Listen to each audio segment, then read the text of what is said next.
This is going to be kind of a poor video. There's not much light in here and there's not much room. So this is pretty much, and this thing doesn't focus any smaller than that. This is a 1940 rolling chassis BSA M20. Motor's intact, complete.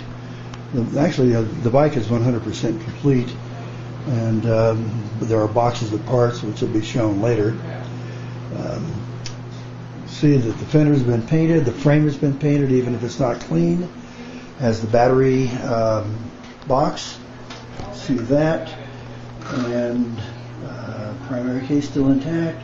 Brakes, the swing arm, it's a swing arm model. It has the wheels were painted. It's got the racks for the panniers or saddlebags, if you prefer. It's got the seats and everything is there. So this is kind of what you'd be getting if you were going to buy this bike. Oh yeah, I forgot. It's got the proper Lucas headlight. Probably won't be able to see that, but it is. Looks like an old MU42, but it might not be. This bike was actually used in Los Angeles. Bob has owned it for 32 years, but before that Al Baker owned it and rode it and used it in movies along with several other M20s that he had for war movies. That's it. I don't know. Okay, here's the documentation that goes with the M20.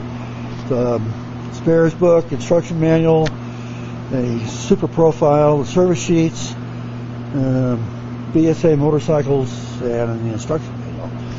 Box of clutch parts, horn, looks like a voltage regulator down there. A bunch of cables. Now here's a box of a bunch of brand new cables, all matched up to the original cables, done by a company in the Bay Area, specializes in that.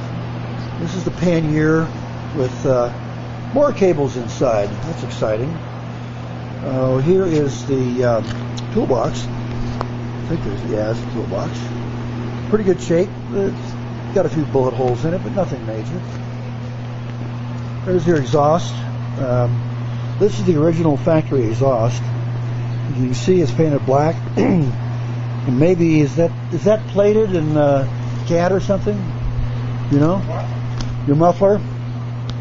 Don't know. It's not silver paint. It's some kind of a plating, but it's not chrome. This pipe right above it is a chrome-plated pipe for the M20. You know, if you were going to be period correct, of course you would match it to the black paint on the original one. Let's see. Look at this. This is cool. This is the light they used on the motorcycles for lights out conditions. There's the Lucas alternator and light switch, and a Volts air cleaner, and it looks like a copy of a Lucas turn signal or horn button and kill button, something like that. Here's a box of parts. She used an air cleaner. No, I'm sorry, air pump. A bunch of new gaskets in there. God knows what else. Looks like rubber hand grips. Brand new set of hand grips. Just things. There's a Wassel cable clips. There's number plates front and rear, original, and a little tail light. I guess there's two tail lights for this bike. Bob was buying stuff like a madman. There's a chronometric speedometer, original, looks like brand new, zero showing on the thing, on the odometer part, and then things, we know not what. I'm going to go inside. We have an original Lyset saddle and a replacement saddle if the original Lyset wasn't good enough. I think there's a set of springs in this box over here that match up to this saddle. And then you've got your pillion seats, two of them, old original one and a aftermarket replacement pillion. Here is the original gas tank, no dents. Notice it has this funny little notch down here at the back. I think the air cleaner fits in there. Here's a brand new, never had acid in it, aftermarket battery, and the cap. Those are hard to come by these days. You buy the fake rubber ones, but this is the original lead acid kind of battery. I think it's a Weisco or something like that. Let's see, here's a set of saddlebags and a officer's hat, so you can order the courier around.